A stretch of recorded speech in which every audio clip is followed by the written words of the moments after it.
Okay, so this is possibly the last video of solid state, and in this video we will learn about the imperfections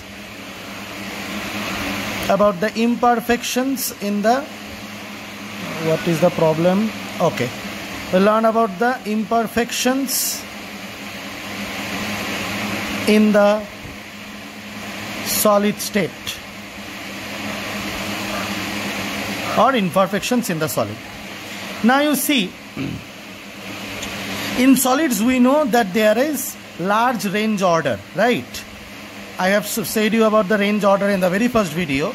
There is large range order, means the particles are arranged orderly, and those orderly arrangement you will find if you move at large distances inside the solid. This periodic or this periodic arrangement,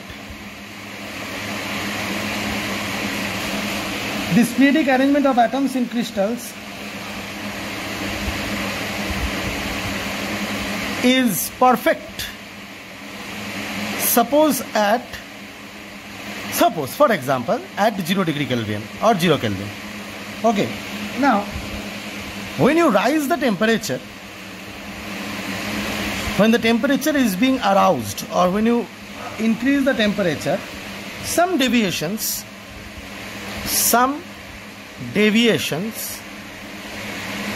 from the perfect arrangement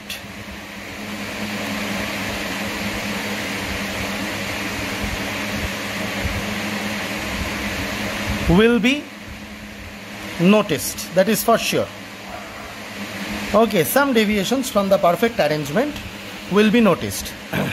That is definitely for sure that it will be noticed, because you know, due to the rise in temperature, the molecular motion will increase, and maybe it will lose its lattice points, or it will move away from its lattice points. The departure of this complete order, the deviation or departure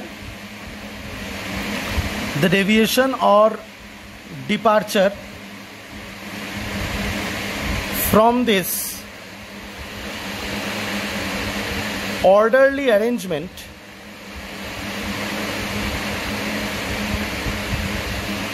due to increase in temperature is called imperfections in solid.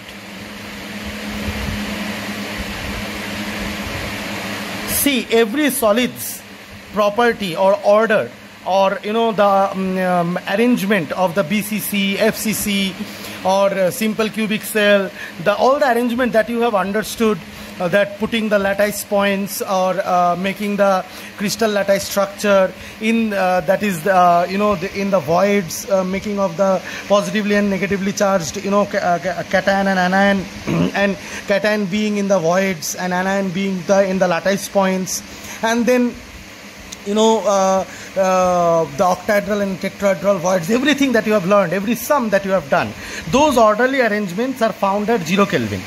At room temperature, that is higher than 0 Kelvin, some imperfections are ought to be found, because when the temperature is little bit increased, the molecular motion is little bit increased, and there can be creation of lot of imperfections. Okay, this is known as the imperfection. I hope that you understand what creates the imperfection, and when you find the imperfection, then you must say that, is it so, sir? Is it so that we will find imperfection at room temperature? Obviously we will find imperfections at room temperature of various solid materials, okay, because room temperature is above 0 Kelvin. So that is, I hope you understood. And the other name of imperfection is also known as defect. I hope that you understand this. Now, most fun part is the solids orderly arrangement renders to the property of the solids. The solids orderly arrangement renders to the properties of the solids. That is true. Properties like densities and other thing. But then you observe most of the solids at room temperature where you will find imperfections, and due to the imperfections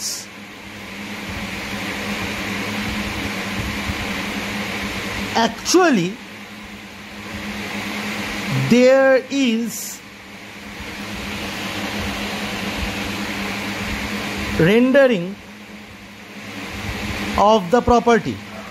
The property is also rendered due to imperfection, because তুমি যখন ওটাকে একটা সলিডকে যখন তুমি ইয়েতে দেখবা, একটা room টেম্পারেচারে দেখবা, রুম টেম্পারেচারে সলিডটার প্রপার্টি স্টাডি করবা, তো তখন তো তার ইমপারফেকশনস আছে।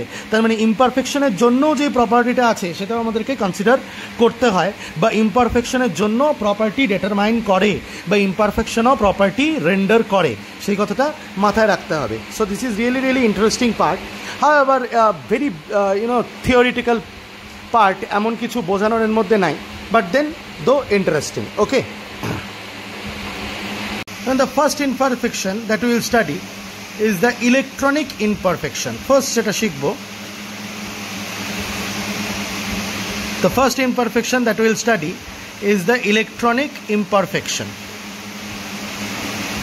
Okay. Electronic imperfection. What is electronic imperfection? এই জিনিসটা ফার্স্টে শিখতে হবে। যে প্রথম ইমপারফেকশন যেটা আমরা শিখব সেটা হচ্ছে ইলেকট্রনিক ইমপারফেকশন। তো ইলেকট্রনিক ইমপারফেকশন বোঝার জন্যে, to understand electronic imperfection, what you need to first understand is that at 0 degree Kelvin or 0 Kelvin, the electrons in the ionic compounds, covalent compounds, metallic solids and non-metallic solids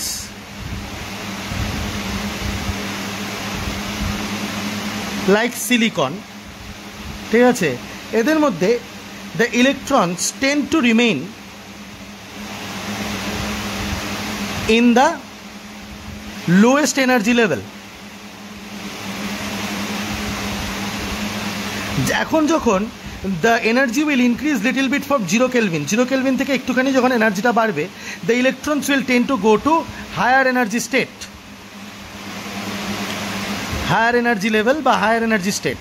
যখন the electrons will tend to go to higher energy level or higher energy state, যেমন for a ionic solid generally electrons surround the electronegative, মানে ধর Na plus আর Cl মাইনাসের মধ্যে bonding হয়েছে, তো ইলেকট্রনটা তো Cl মাইনাসের দিকে চলে গেছে না, এনের ইলেকট্রনটা, তো এক্সট্রা ইলেকট্রনগুলো নেগেটিভলি চার্জড যে আয়নটা আছে তার আশেপাশেই থাকার চেষ্টা করে। আবার সিলিকনের ক্ষেত্রে যখন সিলিকনকে দেখি, সিলিকনের এরকমভাবে বন্ড হয়ে সিলিকন থাকে, ঠিক আছে, এইভাবে থাকে আর কি। তো এই বন্ডের থেকে 0 কেলভিনের থেকে যখন তুই একটু টেম্পারেচারটা উপরে করবি, টেম্পারেচার যখন বাড়বে, when the temperature will increase, then what will happen, the electrons that are there, they tend to rise from the bond.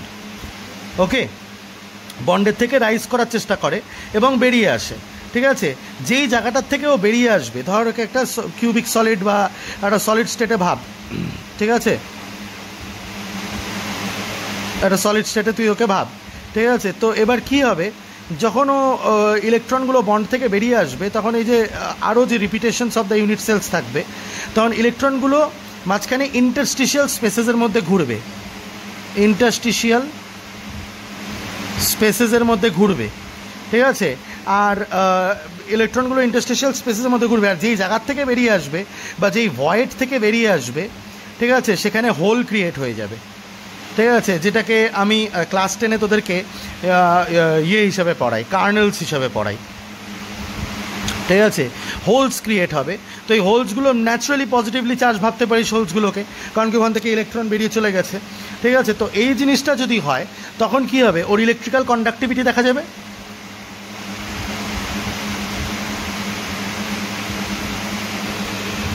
ঠিক আছে, তখন ওর ইলেকট্রিক্যাল কন্ডাক্টিভিটি দেখা যাবে। অন দ্য আদার হ্যান্ড NaCl-কে যদি তুই মল্টেন স্টেটে নিয়ে যাস, তখন মল্টেন স্টেটে নিয়ে যাওয়া মানে আরও হিট করে মল্টেন স্টেটে নিয়ে যাওয়া, এমনি নর্মাল রুম টেম্পারেচারে হয়তো ও দেখাবে না, কিন্তু এ হয়তো নর্মাল রুম টেম্পারেচার থেকে একটু টেম্পারেচার বাড়ালেই দেখাবে, ঠিক আছে। 0 কেলভিনে একদম কোনো ইলেকট্রনই বেরোবে না, মানে কোনো হোলস থাকবে না, কোনো ইন্টারস্টেশিয়াল ইলেকট্রনস থাকবে না, ঠিক আছে। কিন্তু 0 কেলভিন থেকে একটু যদি বাড়াস তখন হোলস ক্রিয়েট হবে, ইন্টারস্টেশিয়াল স্পেসেসের মধ্যে ইলেকট্রনস থাকবে, ঠিক আছে। আর 0 বাড়ালে মানে রুম টেম্পারেচার থেকে আরেকটু বাড়ালে তখন কী হবে, তুই দেখতে পাবি যে সিলিকন হচ্ছে ইলেকট্রিক্যাল কন্ডাক্টিভিটি দেখাচ্ছে। তার মানে কী হলো, যে ইমপারফেকশনগুলো তৈরি হচ্ছে তারা একটা ইলেকট্রিক্যাল প্রপার্টি রেন্ডার করতেছে, ঠিক আছে। এই ধরনের ইমপারফেকশনগুলোকে আমরা বলি হচ্ছে ইলেকট্রিক্যাল ইমপারফেকশনস বা ইলেকট্রনিক ইমপারফেকশনস। তাহলে I hope that I have been able to explain you what is electronic imperfection with this explanation. Okay, এবার এটা মাথায় রাখতে হবে, ইলেকট্রনিক ইমপারফেকশনটা হচ্ছে টেম্পারেচারের উপর ডিপেন্ডেন্ট। যত তুই টেম্পারেচার বাড়াবি তত ইলেকট্রনিক ইমপারফেকশন বাড়বে, আর তত তুই হয়তো সিলিকনের ক্ষেত্রে কন্ডাক্টিভিটিটা দেখতে পাবি, ঠিক আছে। যেখানে অবশ্যই অন্য ফ্যাক্টরসরাও ডমিনেন্ট, অন্য ফ্যাক্টরসদেরও কয়েকটা কী বলবো আর অন্য the other factors are also responsible, বা অন্য কী বলবো অন্য প্রপার্টিজও রেন্ডার হতে পারে, ঠিক আছে। তো যাই হোক, আমি আশা করি বুঝাতে পারলাম। তাহলে এখানে যেটা মনে রাখতে হবে সেটা হচ্ছে যে ইলেকট্রন ডেফিশিয়েন্ট সাইটসকে বলে হচ্ছে holes.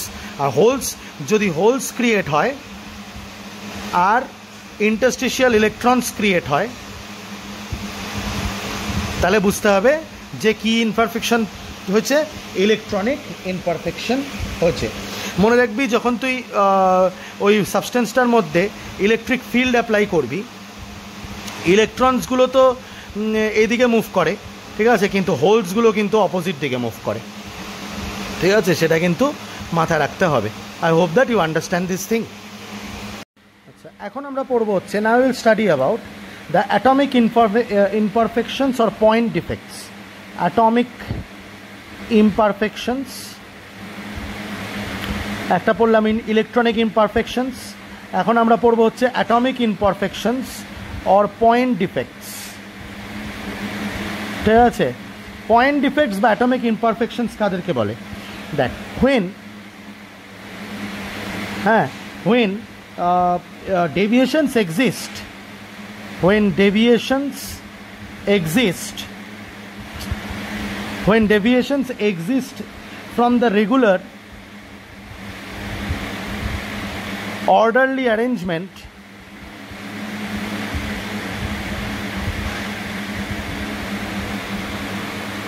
in the solids around the atom, মানে একটা অ্যাটমের চারপাশে যেটা তুই এক্সপেক্ট করতেছিস, এফসিসি হোক, বিসিসি হোক, সিম্পল কিউবিক হোক, হেক্সাগোনাল হোক, যেরকমই ক্রিস্টাল ল্যাটাই স্ট্রাকচার হোক বা তার ইউনিট সেলটা যেরকমই হোক, তার আশেপাশে তুই যেটা এক্সপেক্ট করতেছিস, उसका आसपास में जो तुम एक्सपेक्ट कर रहे हो, ওকে, ওখান থেকে যদি তোর ডেভিয়েশনস হয়, when deviations exist from the regular orderly arrangement of in the solids around atom, around an atom, ঠিক আছে, একটা অ্যাটমের চারপাশে যদি তুই যেটা এক্সপেক্ট করতেছিস পাচ্ছিস না, অ্যারাউন্ড অ্যান অ্যাটম, ধর তুই একটা ভয়েড এক্সপেক্ট করতেছিস, তোর যদি এফসিসি হয় তুই 8টা অক্টাহেড্রাল ভয়েড, 12টা টেট্রাহেড্রাল ভয়েড এক্সপেক্ট করতেছিস, ঠিক আছে, তুই সেগুলো পাচ্ছিস না। বা একটা অ্যাটমের পাশে আরেকটা অ্যাটম এক্সপেক্ট করতেছিস, তার নিচে আরেকটা অ্যাটম এক্সপেক্ট করতেছিস, যেরকম তুই কিউবিক সেলে এক্সপেক্ট করিস বা ল্যাটাই স্ট্রাকচার এক্সপেক্ট করবি, যেগুলো তুই পড়ছিস, সেটা যদি না পাস, অ্যাটম ওরা group of atom, group of অ্যাটমের একটা না, শুধু অনেকগুলো অ্যাটমেরই আশেপাশে পেলি না, একটা in a crystalline substance,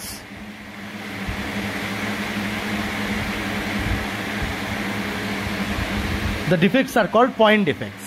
The defects are called point defects. এই ধরনের ডিফেক্টসগুলোকে আমরা পয়েন্ট ডিফেক্টস বলি। When deviations exist from the regular orderly arrangement in the solids around an atom or a group of atom in a crystalline substance, the defects are called point defects. এই ধরনের ডিফেক্টসগুলোকে আমরা point defects বলে থাকি। Okay, I hope that you understand this.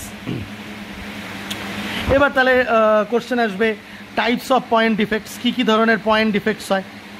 Types of point defects. দেখ, types of point defects খুব interesting. Point defects কি আশা করি আমি বুঝাতে পারছি, ঠিক আছে। টাইপস অফ পয়েন্ট ডিফেক্টস কী কী হতে পারে? টাইপস অফ পয়েন্ট ডিফেক্টস হতে পারে স্টোশিওমেট্রিক ডিফেক্টস, স্টোশিওমেট্রিক ডিফেক্টস, আরেকটা হতে পারে নন স্টোশিওমেট্রিক ডিফেক্টস,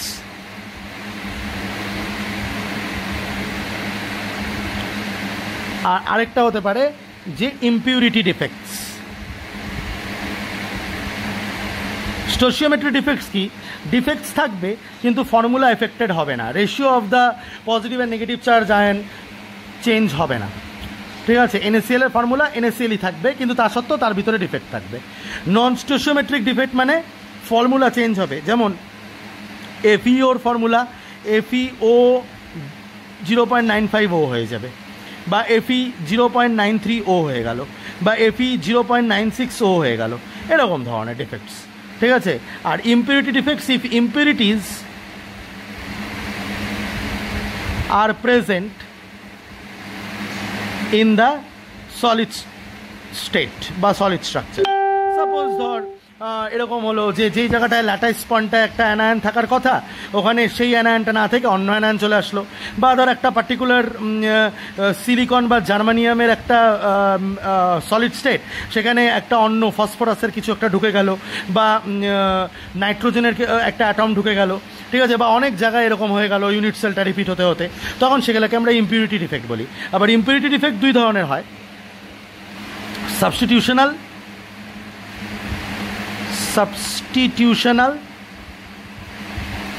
ইন্টারস্টিশিয়াল।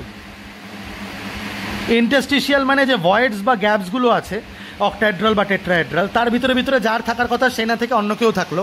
আর সাবস্টিটিউশনাল মানে ল্যাটাইস পয়েন্টগুলোর মধ্যে যে অ্যাটমটা থাকবে মেটালের বা নন মেটালের বা যে কোনো অন্য কোনো মেটালয়েডের, সেটা না থেকে অন্য কেউ থাকলো, ঠিক আছে? তো সেটা হচ্ছে সাবস্টিটিউশনাল, সাবস্টিটিউট করবে। আর ইন্টারস্টিশিয়াল মানে ভয়েডের মধ্যে অন্য কেউ থাকবে, ঠিক আছে? যদিও বা এগুলো যখন ডিটেলস বলবো তখন আরও ভালো করে বুঝবি। আই হোপ যে টাইপসগুলো তোদের কাছে ক্লিয়ার হলো। Now, stoichiometric defects are of two types: the Schottky defect and the Frenkel defect. Okay, obviously after the names of the scientists. Now, I told you what is stoichiometric defect. Stoichiometric defect where the formula remains same, even if, but it is a what kind of defect? It is a atomic imperfection or point defect. Being an atomic imperfection or point defect, being a defect where you will not find the orderly arrangement, you will not find the arrangement around or a group of around a group of atom or a particular atom similar to those which you are expecting to find at 0 degree Kelvin. Okay, but still there will be a defect, and still the formula will remain same in case of the stoichiometric defect. How is this possible? It is possible, suppose for example an ionic compound A plus B minus exists, then the ratio of A plus B minus must remain same. So that means if a defect is there where one A plus is lost, with respect to that one B minus should also be lost, and if 100 A plus are lost, then 100 B minus should also be lost, and that will create a defect which will make the electrical neutrality, or keep the electrical neutrality at its place, will not disturb the electrical neutrality, because the number of positive charges lost will be equal to the number of negative charges lost, and hence there will be defect or holes in the system or in the solid state or in the solid structure, but still the stoichiometry will remain same. Such type of defect is known as stoichiometric defect. I hope I have been able to make you understand. For example, if you see the Schottky defect, I will show you a diagram. What happens in case of Schottky defect? You see, if this is the arrangement of a solid, okay, a two-dimensional layer you are seeing, A plus B minus, A plus B minus, A plus B minus, A plus B minus, A plus B minus. Now see, from here one, suppose one A plus is lost, and from here one B minus is lost. You see, in a crystal structure what happens? A plus is surrounded by lots of B minuses.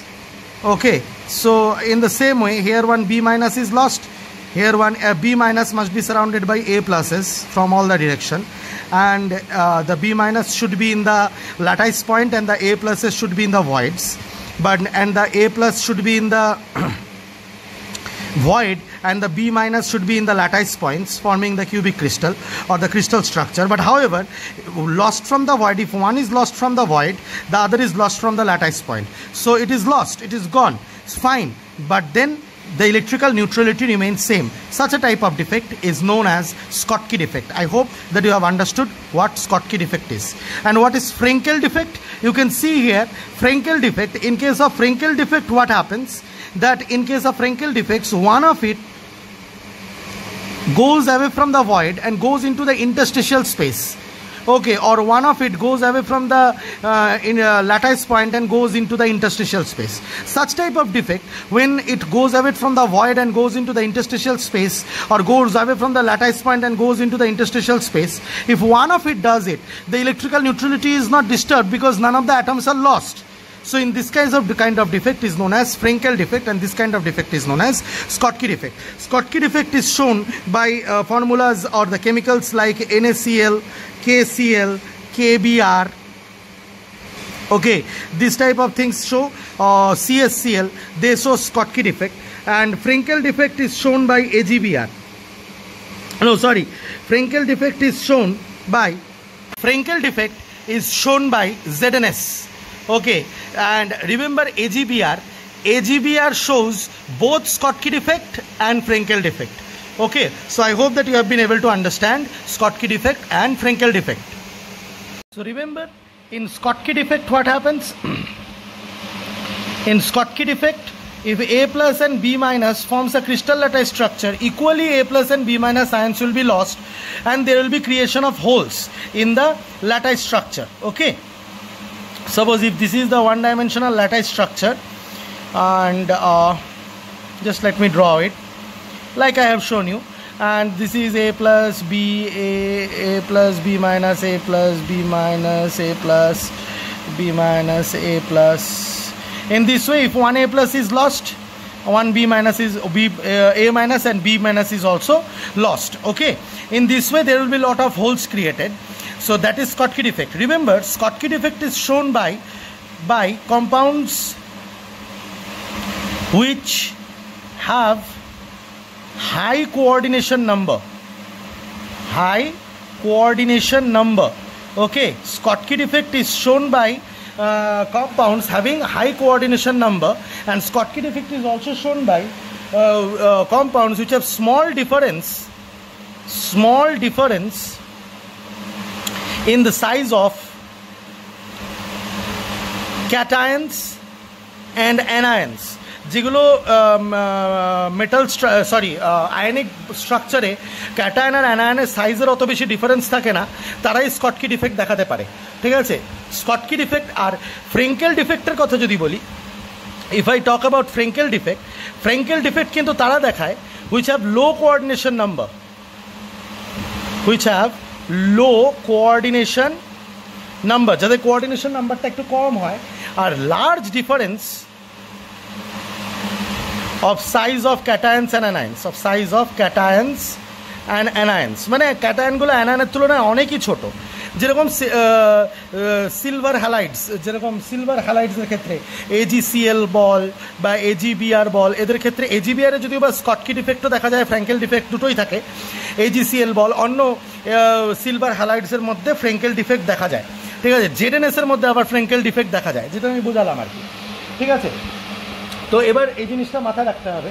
আর আরও একটা কথা মাথায় রাখতে হবে, alkali metal halide যেমন NaCl, ঠিক আছে, KCl, এরা কিন্তু স্কটকি ডিফেক্ট দেখায়। NaCl, KCl, KBr এরা কিন্তু স্কটকি ডিফেক্ট দেখায়। কেন বলতো? কারণ এদের ক্ষেত্রে মেটাল আয়নটা অনেকে ছোট, মেটাল আয়ন আর নন মেটাল আয়নের মধ্যে সেরকম সাইজের ডিফারেন্স থাকে না।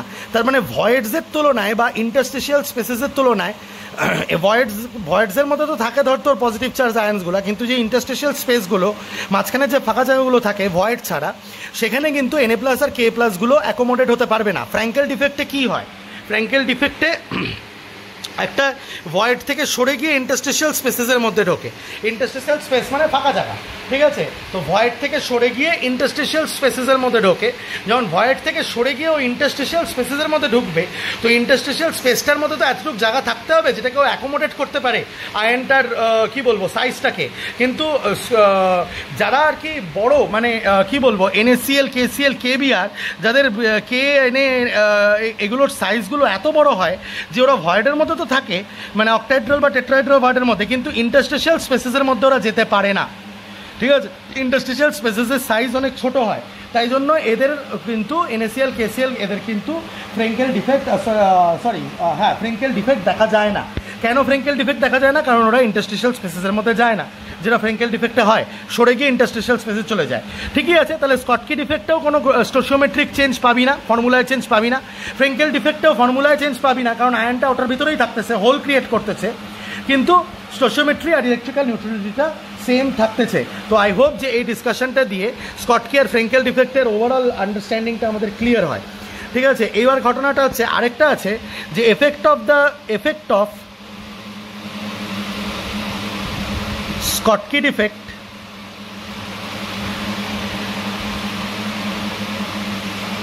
and Frenkel defect on density, ঠিক আছে? অবশ্যই Schottky defect হলে ডেন্সিটি কমবে। in case of Schottky defect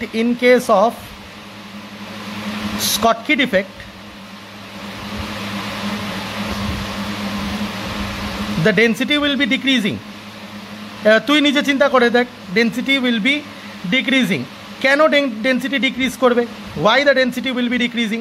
দেখ, ডেন্সিটি এই কারণে ডিক্রিজ করবে কারণ যেই পজিশনের মধ্যে, ঠিক আছে, A প্লাস আর B মাইনাস ছিল, ধর Na প্লাস আর Cl মাইনাস ছিল, তো Na প্লাস আর Cl মাইনাস বেরিয়ে যাচ্ছে, তার মানে হোলস ক্রিয়েট হচ্ছে আর ওই Na প্লাসটাও নাই Cl মাইনাসটাও নাই। তাহলে একটা পার্টিকুলার কিউবিক ল্যাটাইস যদি চিন্তা করিস, ওখান থেকে Na প্লাস আর Cl মাইনাস সরে চলে গেছে, মানে দেখা গেছে যে NaCl এর ক্ষেত্রে 10^22টা আয়ন্সের ক্ষেত্রে 10^20 NaCl এর ক্ষেত্রে 10^22টা আয়ন্সের ক্ষেত্রে 10^6টা স্কটকি ডিফেক্ট দেখা যায়। তাহলে অবভিয়াসলি ওখানে ফাঁকা হয়ে গেলে ডেন্সিটি কী হয়ে গেল? কমে গেল, নাম্বার অফ অ্যাটমস কম আছে একটা পার্টিকুলার অ্যাভেলেবেল ভলিউমে, কারণ ভলিউমটা তো এফেক্টেড হয়নি। অ্যান্ড সেকেন্ড থিং ইজ ফ্রেঙ্কেল ডিফেক্টের ক্ষেত্রে সিন্স নো আয়ন্স আর মিসিং, কিছুই মিসিং হয় না, ওরা জাস্ট ইন্টারস্টিশিয়াল স্পেসেসের মধ্যে চলে যায়, ডেন্সিটির উপরে কোনো এফেক্ট হয় না। আই হোপ দ্যাট এখন এই জিনিসটা এক্স্যাক্টলি ক্লিয়ার হয়ে গেছে। Some other effects of Schottky defect and Frenkel defect renders electrical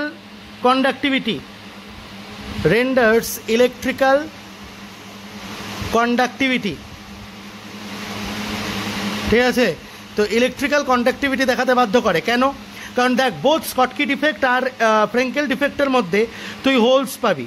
Schottky ডিফেক্টে তো অনেকগুলি হোলস পাবি, মানতেছি যে ইলেকট্রিক্যাল নিউট্রালিটিটা ডিফেক্ট হওয়ার পরে ঠিক থাকে, ঠিক আছে? ইলেকট্রিক্যালি ওরা চার্জ হয়ে যায় না সলিডগুলো, কিন্তু তবুও যেহেতু হোলস ক্রিয়েট হয় বোথ স্কটকি আর ফ্রেঙ্কেল ডিফেক্টে, তুই যখন একটা ইলেকট্রিক্যাল ফিল্ডের মধ্যে ওই সাবস্টেন্সটাকে দিবি তখন হোলসগুলো মুভ করা শুরু করে, ঠিক আছে? তো সেই কারণে হালকা ইলেকট্রিক্যাল কন্ডাক্টিভিটি দেখা যায়, ঠিক আছে? সেকেন্ড পয়েন্ট, হোলস থাকার জন্য কি হয়? থার্মোডাইনামিক স্টেবিলিটি ডিস্টার্ব হয়, or stability of the crystals decreases. কেন? কারণ কি, যেখানে আয়ন থাকার কথা ওখানে হোলস আছে, তো হোলস থাকলে অটোমেটিক্যালি ডেন্সিটি এফেক্টেড হচ্ছে, সেটা তুই দেখলি, ঠিক আছে? ডেন্সিটি যদি নাও এফেক্টেড হয়, হোলস থাকার জন্য ওর প্রপার্টি বা স্টেবিলিটিটা ডিস্টার্ব হয়, অতটা স্টেবল হয় না। আর in case of ফ্রেঙ্কেল defect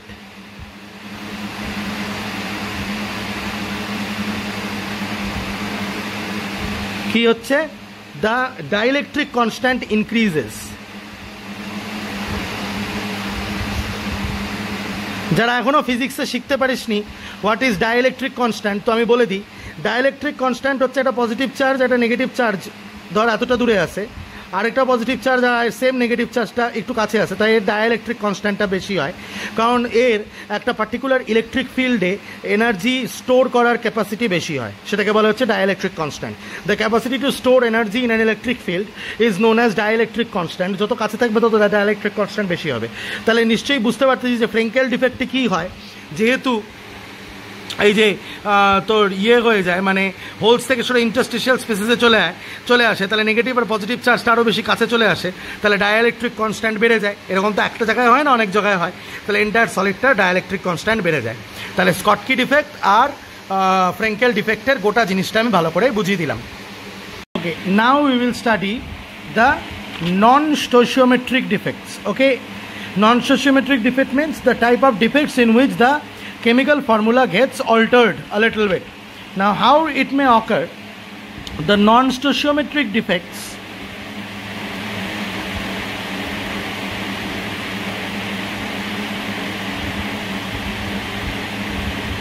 okay, how the non-stoichiometric defects may occur may be of certain types, you see, two types: metal excess due to presence of excess of metal in the crystal structure, or metal deficiency. Okay, due to deficiency of metal in the crystal structure. These are the two ways in which non-stoichiometric defects may occur. Metal excess can be again of two types: the anion vacancy created or by the presence of extra cations.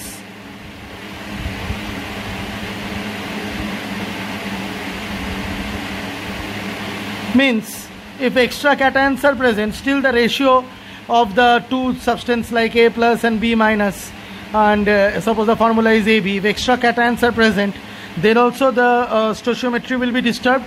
And if anion vacancy is there, if B minus in some of the sites is just not present, then also there can be excess of metal due to absence of B minus, and that also can create non-stoichiometric defects. So anion vacancy and by the presence of extra cations. Now I'll give you an example of anion vacancy. If you take NaCl in a tumbler and there are sodium vapors in the tumbler, okay, NaCl crystal is there, the crystal of NaCl is there, and sodium vapors, Na vapors are there. Now what happens if in the presence of Na vapor, if you heat the NaCl, then what happens that some of the Na vapors gets deposited, Na atom of the vapors gets deposited on the surface of the NaCl crystal. Now what happens due to this? Suppose this is the NaCl crystal,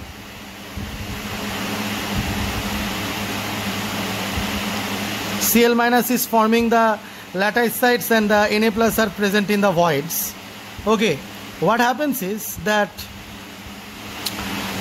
when Na vapors or Na atoms of the vapors get deposited on the surface, the Cl minus atom come out of the lattice and gets bonded up. The Na gets the Cl comes out, okay, leaving the electron in the interstitial spaces. The Cl comes out and the Na vapor wala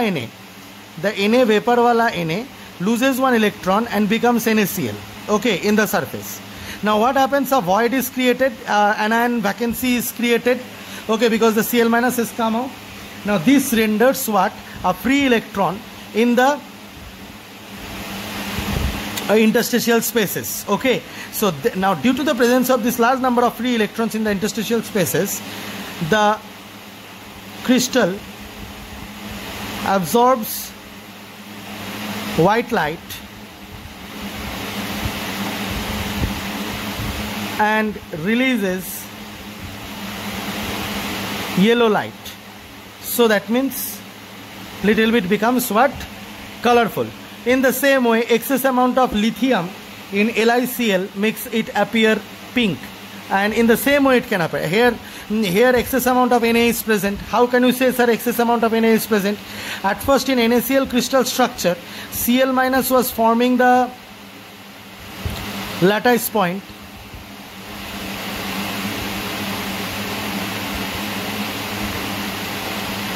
Okay, now when Na vapors came, the Cl went and reacted with the Na vapor ka Na atom. Na vapor ka Na atom के साथ Cl reacted, and the Cl minus, it was negatively charged. The electrons is left here.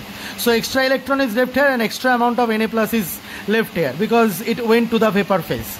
Went to the Na plus which was in the vapor phase, which deposited on the surface.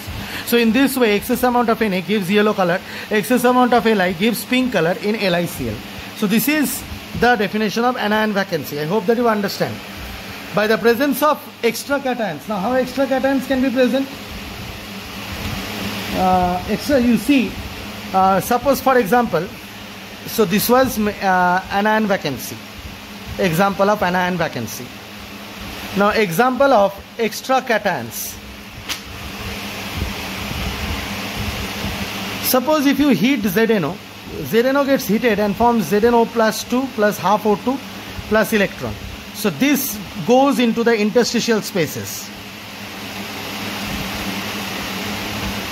The extra electron also goes into the interstitial spaces. And this creates a, what we can say, non-stoichiometric defect. Okay. Because the ZNO, actually the Zn has come out of the formula and becomes Zn plus 2. Okay, so the formula is disturbed and it goes into the interstitial spaces, which renders a little bit of electrical conductivity to them. You know, excess of metal can be caused by an extra cation occupying interstitial site. An extra cation like the Zn plus 2 occupying the interstitial site. Okay, so I hope that you have understood up to this much. So that is the thing. And there is another type, that is the metal deficiency. You can do it by metal deficiency also, non-stoichiometric defect. This is done in the compounds of defect due to metal deficiency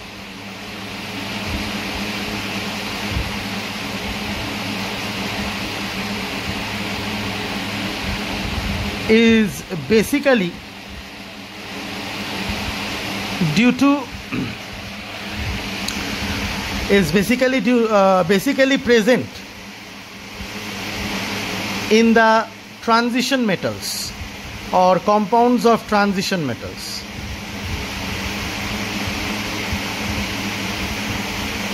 Like for example, FeO becomes Fe0.950. 0.950. Okay, how it occurs? Because maximum of the transition metals have variable valency. Now, to maintain the electrical neutrality from the voids, Fe plus 2 are taken away and Fe plus 3 are introduced in the voids. Yes or no? You have learned this previously also, it was seen in a video. Okay, suppose these are oxygen atoms. In the voids, Fe plus 2 was present. They are taken away. Now Fe plus 3 will enter into that voids. Now due to that, what happens? 3 Fe plus 2 goes away and 2 Fe plus 3 comes in that place to maintain the electrical neutrality. 3 to just 6, 3 to 6 positive charges and 6 positive charges. So what happens is, if 3 Fe plus 2 is removed by 2 Fe plus 3 ions, some of the voids will remain what? Empty. And hence the ratio will be disturbed and it will become like this. So that is an example of metal deficiency. Okay, I hope that you understand. Now we will learn about the last type of defect, or the impurity defect. Okay.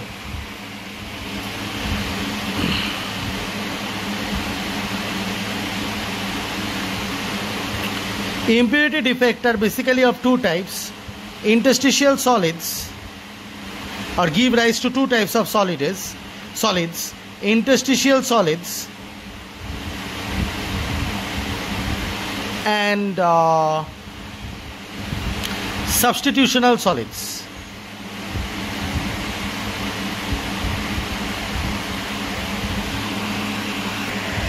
What is impurity defect? Impurity defect is presence of any impurity in the metallic solid or the non-metallic solid, actually, or the metalloid solid, whatever it is. If any extra atom is present or particle is present in the vacant interstices, it's not like Frankel defect যে ওডি ল্যাটাইস side থেকে বেরিয়ে ওডি interstitial স্পেসেসে ঢুকবে, ওরকম না। Extra অন্য কোনো অ্যাটম যদি ভ্যাকেন্ট ইন্টারস্টাইসেসের মধ্যে থাকে, then it is known as interstitial solid, ঠিক আছে। And what is substitutional solid? Substitutional solid হচ্ছে যদি ধর মেটালটার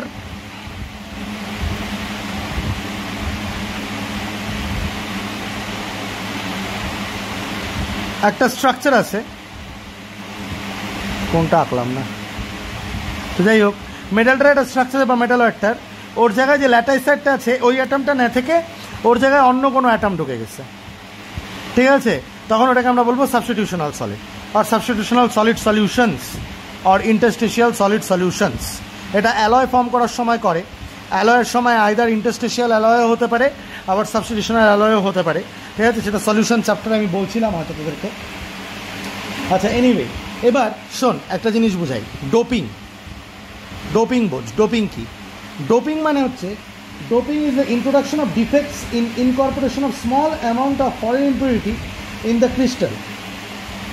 Doping means introduction of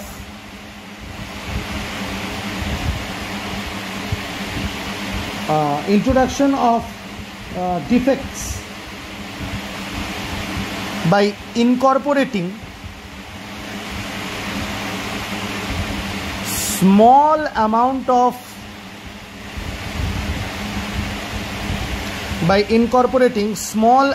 of কি বলবো other material or substance in a solid state. যেমন ফর এক্সাম্পল এইভাবেই সেমিকন্ডাক্টর আর সেমিকন্ডাক্টর ইউজ তৈরি হয়। যেমন for example group 14 element, group 15 element আর গ্রুপ 13 এলিমেন্ট, ঠিক আছে। গ্রুপ 13 এলিমেন্ট কারা? যেমন গ্রুপ 13 এলিমেন্টে আছে হচ্ছে তোর অ্যালুমিনিয়াম, বোরন, অ্যালুমিনিয়াম, গ্যালিয়াম, এগুলা, ঠিক আছে। আর গ্রুপ 15 এলিমেন্টে আছে ফসফরাস, নাইট্রোজেন, এরা, তাই তো। আর গ্রুপ 14 এলিমেন্টে আছে হচ্ছে তোর জার্মানিয়াম, সিলিকন, এরা, ঠিক আছে। এইবার একটা জিনিস দেখ, একটা মজার জিনিস দেখ এখানে। এটা ধরো সিলিকনের সলিড স্ট্রাকচার, হ্যাঁ, সিলিকনের পুরা ভ্যালেন্স ইলেকট্রনগুলো এখানে আছে, ঠিক আছে, প্রচুর ভ্যালেন্স ইলেকট্রনস সিলিকনের। তো সিলিকনের ভ্যালেন্স ইলেকট্রনসগুলো থাকলো। এবার তুই কী করলি, ওখানে একটু আর্সেনিক ঢুকিয়ে দিলি। এবার আর্সেনিক হচ্ছে গ্রুপ 13-এর, ঠিক আছে। আর্সেনিক হচ্ছে গ্রুপ 13-এর, হ্যাঁ, না তার আর্সেনিক বোধহয় গ্রুপ 15-এর, হ্যাঁ, আর্সেনিক গ্রুপ 15-এর, ঠিক আছে। তো কী করলি যে এখানে না একটা সিলিকনের স্পেসের জায়গায় একটা আর্সেনিক ঢুকিয়ে দিয়েছে। এবার শোন, গ্রুপ 13-এর কটা ভ্যালেন্স, গ্রুপ 14-এর কটা ভ্যালেন্স ইলেকট্রন? 4টা। কিন্তু গ্রুপ 15-এর কটা ভ্যালেন্স, গ্রুপ 15-এর কটা ভ্যালেন্স ইলেকট্রন? 5টা। তার মানে ও যখন ওই স্পেসটা থাকবে, ওর 4টা ভ্যালেন্স ইলেকট্রন জায়গায় 5টা ভ্যালেন্স ইলেকট্রন, মানে একটা এক্সট্রা ভ্যালেন্স ইলেকট্রন থাকবে। এইভাবেও ডোপিং করতে পারে, বা আরেকভাবে ডোপিং করতে পারে যে একটা ইলেকট্রন ডেফিসিয়েন্ট হোল তৈরি হবে, মানে সিলিকনের মধ্যে অ্যালুমিনিয়াম ঢুকিয়ে দিয়েছে, অ্যালুমিনিয়াম দিয়ে ডোপ করেছে। তো অ্যালুমিনিয়াম দিয়ে ডোপ করলে কী হবে, অ্যালুমিনিয়াম যেহেতু গ্রুপ 13-এর, ওর ভ্যালেন্স ইলেকট্রন 3টা, 4টার জায়গায় 3টা, তার মানে একটা ডেফিসিয়েন্ট থাকবে, তার মানে একটা হোল তৈরি হবে। তাহলে তুই যদি গ্রুপ 14-কে গ্রুপ 13 দিয়ে ডোপ করিস তাহলে তোর একটা হোল ক্রিয়েট হয়, আর তুই যদি গ্রুপ 14-কে গ্রুপ 15 দিয়ে ডোপ করিস তাহলে একটা এক্সট্রা ভ্যালেন্স ইলেকট্রন তৈরি হয়। তার রিজনটা আমি বুঝালাম, কারণ গ্রুপ 14-এর ধর সিলিকনের যদি তোর সলিড স্ট্রাকচারটা দেখিস তাহলে সিলিকনের চারপাশে 4টা ভ্যালেন্স ইলেকট্রন থাকবে। 4টা ভ্যালেন্স ইলেকট্রনের জায়গায় তুই যদি ওরকম সিলিকনের স্ট্রাকচারের মধ্যে বা সিলিকনের সলিড স্টেটের মধ্যে তুই যদি এক জায়গায় আর্সেনিক ঢুকিয়ে দিস বা গ্রুপ 15-এর কিছু ঢুকিয়ে দিস, তাহলে একটা এক্সট্রা ভ্যালেন্স ইলেকট্রন থাকবে, যে এক্সট্রা ভ্যালেন্স ইলেকট্রনটা পরে কন্ডাক্ট করবে ইলেকট্রিসিটি। কিন্তু এখানে তুই যদি গ্রুপ 13-এর কিছু একটা ঢুকিয়ে দিস, তাহলে একটা ভ্যালেন্স ইলেকট্রন কম থাকবে, মানে একটা হোল ক্রিয়েট হয়ে যাবে। তখন এরা দুজন সেমিকন্ডাক্টর বা সেমাই কন্ডাক্টর হিসাবে কাজ করে।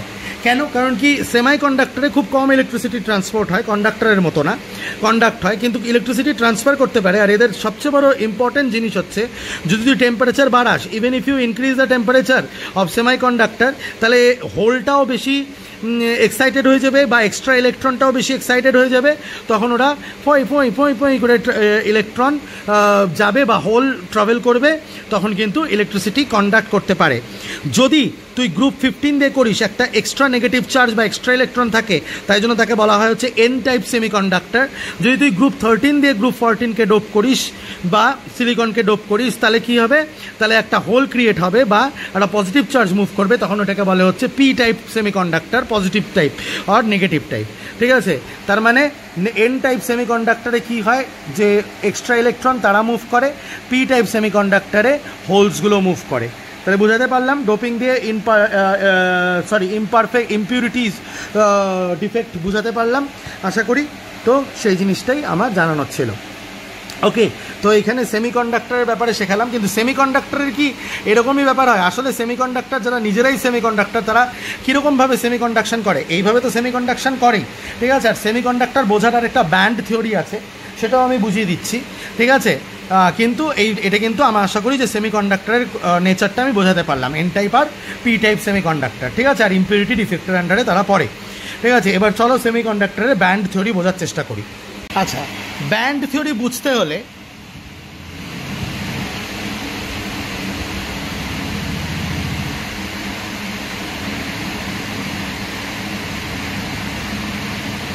ব্যান্ড থিওরি অফ সেমিকন্ডাক্টরস বুঝতে হলে ফার্স্টে কয়েকটা জিনিস বুঝতে হবে। তোরা ডিজেনারেট অরবিটালস মানে জানিস? ক্লাস 11-এর কনসেপ্ট। ডিজেনারেট অরবিটালস মানে কি? What is the meaning of degenerate orbitals? Degenerate orbitals মানে অরবিটালস হ্যাভিং সেম এনার্জি। যেমন for example 2px, 2py, 2pz, এরা হচ্ছে ডিজেনারেট অরবিটালস।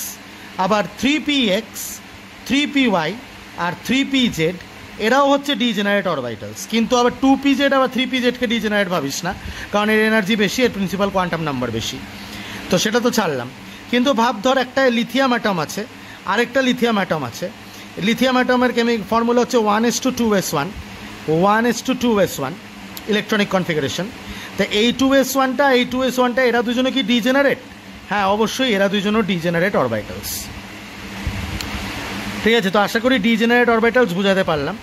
এবার আরও একটা জিনিস যেটা জানতে হবে, সেটা হচ্ছে molecular orbital theory of bonding, ঠিক আছে? এটাও কতদূর শিখছিস কে জানে, ঠিক আছে? মলিকুলার অরবিটাল থিওরি অফ বন্ডিংয়ে কী হয়, সাপোজ ধর, কীভাবে বুঝাই, সাপোজ ধর একটা হাইড্রোজেনের 1s1 আছে, আর একটা হাইড্রোজেনের 1s1 আছে। এই হাইড্রোজেনের 1s1 আর 1s1 যখন কাছে আসে, ঠিক আছে, তখন তোরা দুটা নতুন অরবিটাল ক্রিয়েট করে, একটা অ্যান্টি বন্ডিং অরবিটাল আর একটা বন্ডিং অরবিটাল। বন্ডিং অরবিটাল হচ্ছে নিচের এনার্জি লেভেলে থাকে, লোয়ার এনার্জি লেভেলে। অ্যান্টি বন্ডিং অরবিটাল হচ্ছে উপরের হায়ার এনার্জি লেভেলে থাকে। এই ইলেকট্রনটা এখানে একটা স্পিন নিয়ে আসবে আর অপোজিট স্পিন নিয়ে এখানে আসবে, ব্যাস বন্ডিং হয়ে গেল, এটা H2 মলিকিউল, ঠিক আছে? কখনো তোরা যদি He প্লাস দেখতে চাস, তখন দেখবি যে অ্যান্টি বন্ডিংয়েও ইলেকট্রন যায়, ঠিক আছে? তো যেমন ফর এক্সাম্পল He2+ ফর্ম করাবি, তো সাপোজ ধর একটা He আর একটা He- নিলাম, হ্যাঁ? তাহলে Heর মধ্যে কি থাকে? 1s2, আর He+ মানে কি হবে? 1s1, কারণ He+ একটা হিলিয়ামের কি 1s2 হয়, তো তাহলে একটা ইলেকট্রন ছেড়ে দিলে কি হবে? 1s1 হবে। তো দুটা অরবিটাল যখন কাছে আসবে, একটা অ্যান্টি বন্ডিং উপরের লেভেলে, একটা বন্ডিং নিচের লেভেলে। কখন অ্যান্টি বন্ডিংয়ে যাবে? যখন এখান থেকে একটা আসবে, এখান থেকে একটা আসবে, কিন্তু একটা এখনও বাকি আছে, তো সেটা অ্যান্টি বন্ডিংয়ে চলে যাবে। তো অ্যান্টি বন্ডিং অরবিটালেও ইলেকট্রন মাঝে মাঝে যায়, ঠিক আছে? তো তার উপরে বন্ড অর্ডার অনেক ধরনের ক্যালকুলেশন হয় যেগুলো ক্লাস 11-এ ছিল। এমওটিটা আশা করি তোরা পড়ছিস। তো তার উপরেই এই ব্যান্ড থিওরিটা টোটাল ডিপেন্ড করে আছে, ঠিক আছে। এবার তোরা যদি মলিকুলার অরবিটাল থিওরি না জানিস তাহলে আমাকে বলতে হবে, তোরা সেটা আমাকে জানা। আমি অ্যাজিউম করে নিচ্ছিস যে তোরা মলিকুলার অরবিটাল থিওরি জানিস।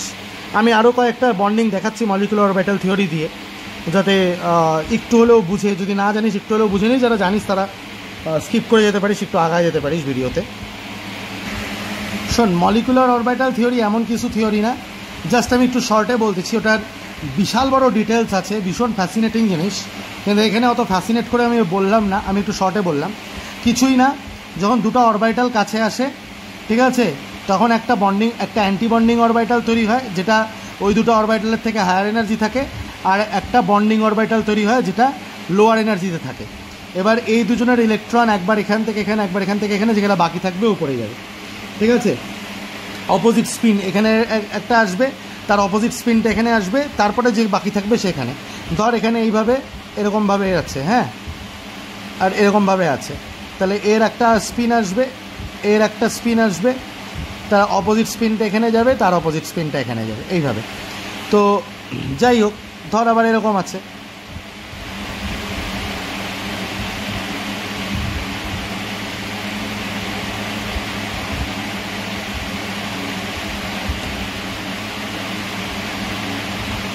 সরি, তাহলে এ এখানে আসবে আর এ এখানে আসবে, ব্যাস, এ ফাঁকা থাকবে। এবার সবসময় মনে রাখবি, electrons present in the bonding orbital is denoted as NB, electrons present in the anti bonding orbital is denoted as NA. যদি বন্ডিং অরবিটালে বেশি ইলেকট্রন থাকে অ্যান্টি বন্ডিং অরবিটালের থেকে, দ্য মলিকিউল ইজ স্টেবল।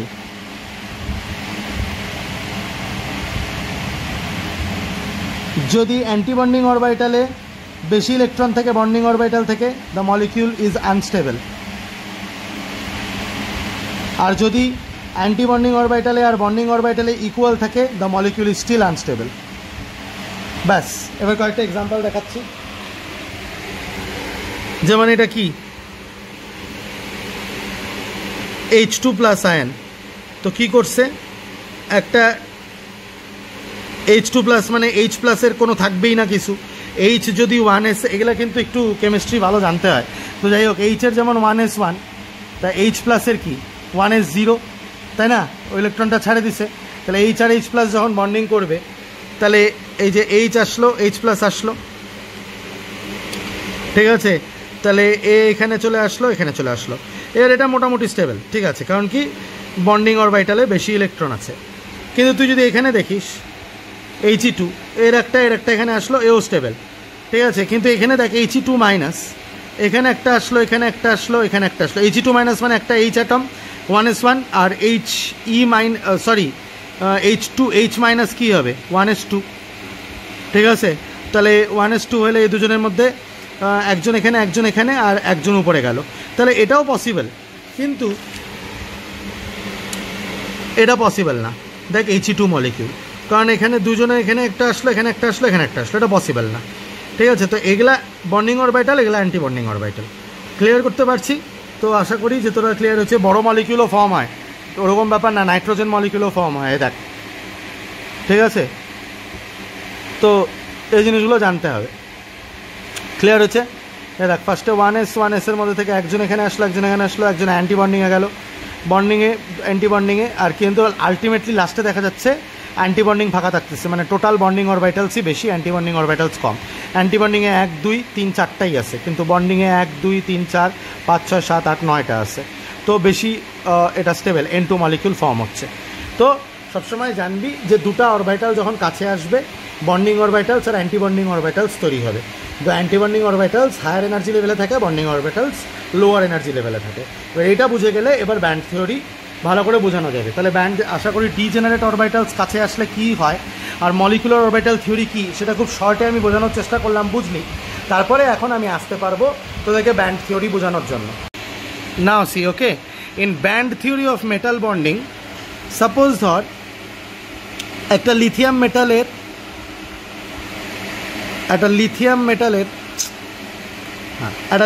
মেটালের 1s2 2s1, তো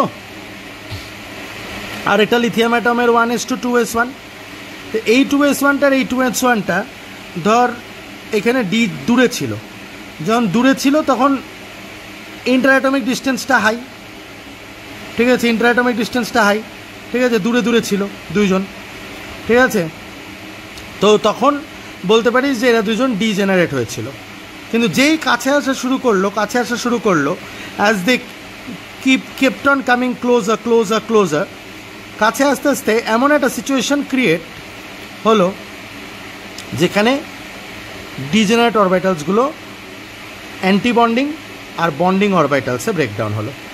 anti bonding orbitals as I said যে অরবিটালসদের থেকে নর্মাল অরবিটালস থেকে হায়ার এনার্জিতে শিফট করে, আর বন্ডিং অরবিটালস লোয়ার এনার্জিতে শিফট করে। তো সেরকম একটা ব্যাপার ক্রিয়েট হলো, ঠিক আছে।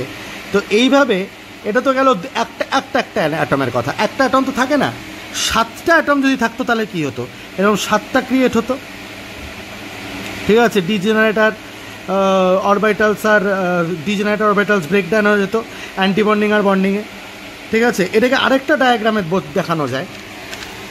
এই যে suppose lithium atom, bonding orbital, anti bonding orbital, bonding orbital, anti bonding orbital.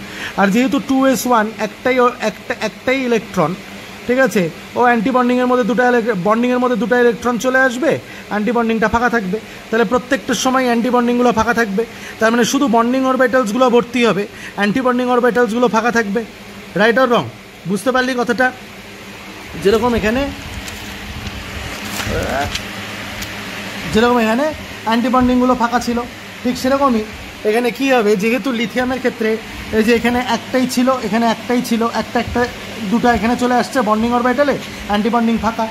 তো এরকম কী হয়, এরকম মেটাল বন্ডের ক্ষেত্রে লিথিয়ামের 2s1গুলো বন্ডিং অরবিটালে চলে আসবে, অ্যান্টি বন্ডিংগুলো ফাঁকা থাকবে, আর অ্যান্টি বন্ডিংগুলো একটা ব্যান্ড ফর্ম করবে, বন্ডিংগুলো একটা ব্যান্ড ফর্ম করবে। বন্ডিংগুলো যে ব্যান্ডগুলো ফর্ম করবে সেগুলো ফিল্ড অরবিটালসের আর একটা আনফিল্ড অরবিটালসের। তার মানে এরকমভাবে তুই filled orbital empty anti bonding orbitals তুই পেতে থাকবি, রাইট। এবার এটার বেসিসে লিথিয়ামের ইলেকট্রিক্যাল কন্ডাক্টিভিটি আমি এক্সপ্লেন করে দিব। যখন তুই দুই পাশ থেকে অ্যাপ্লাই করবি, ওই যে তোর তার মানে গোটা মেটালটার মধ্যে এরকম বন্ডস আছে, ঠিক আছে।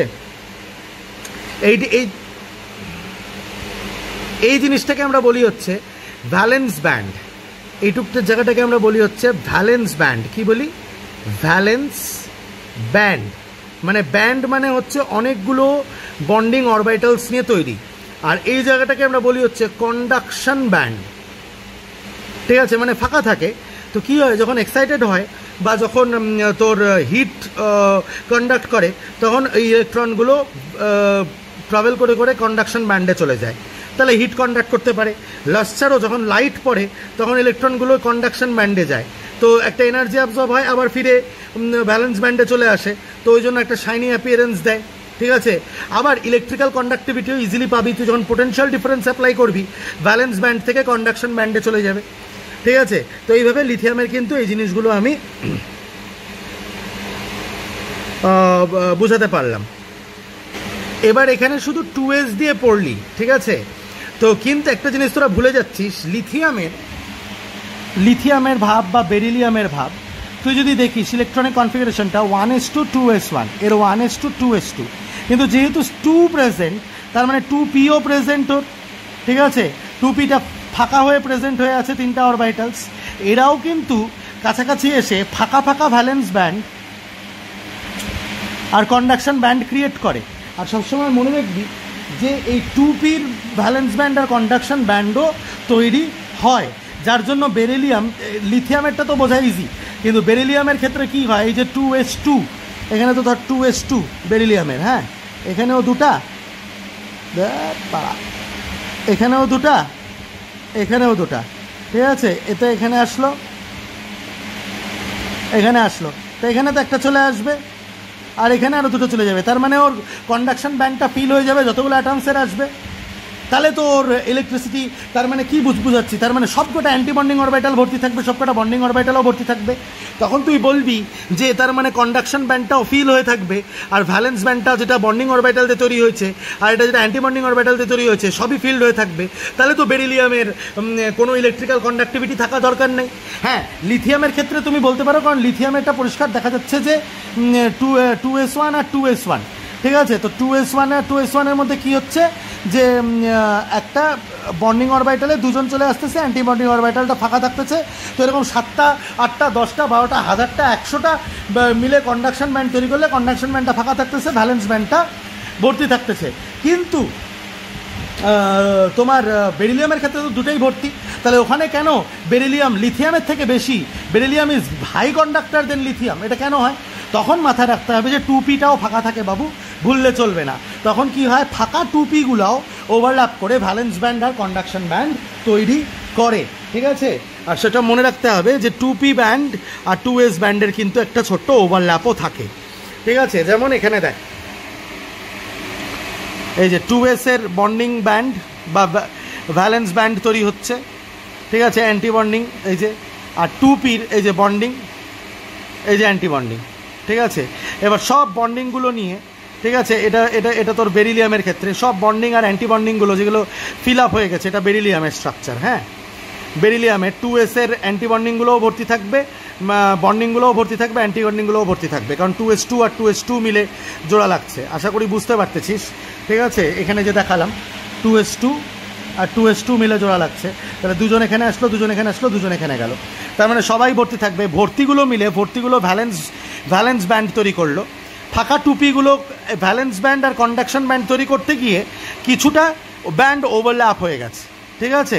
তো সেটাও কিন্তু মাথায় রাখতে হবে। তো এরা খুব ভালো কন্ডাক্টরস হয়।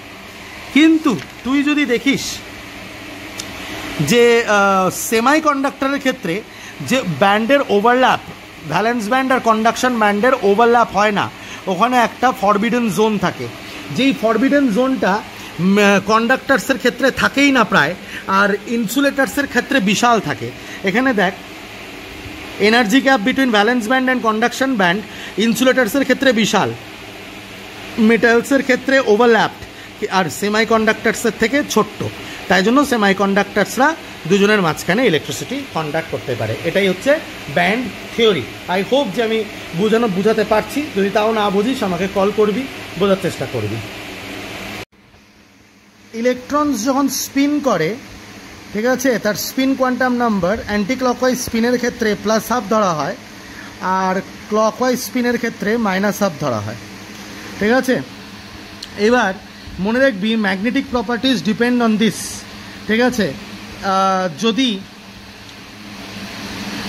সাবস্টেন্সেস ডায়াম্যাগনেটিক হতে পারে, প্যারাম্যাগনেটিক হতে পারে,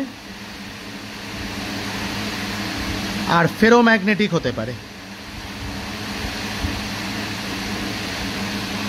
ঠিক আছে। ফেরোম্যাগনেটিক থেকে কয়েকটা ডেভিয়েশনস হয়, সেটা হচ্ছে অ্যান্টি ফেরোম্যাগনেটিক,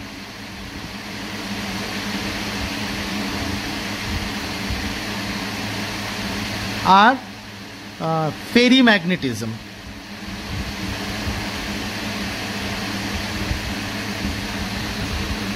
এবার স্পিন কোয়ান্টাম নাম্বারের হিসাবে সেটা হয় ম্যাগনেটিক প্রপার্টিজ অফ সলিডস।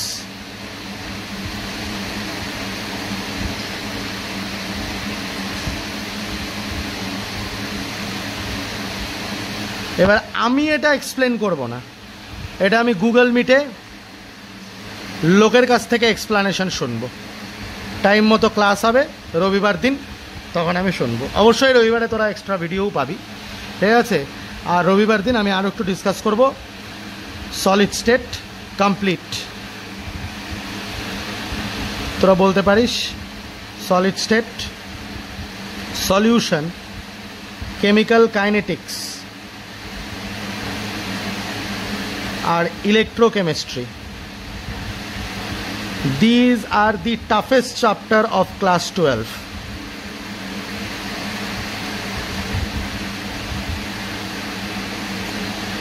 ঠিক আছে, তাদের মধ্যে 3টা আমাদের শেষ, কমপ্লিট। ম্যাগনেটিজমের ব্যাপারে অবশ্যই পড়বি, আমি নোট পাঠিয়ে দিচ্ছি, ইজি নোট। গুগল মিটে ক্লাস হবে, শুনবো।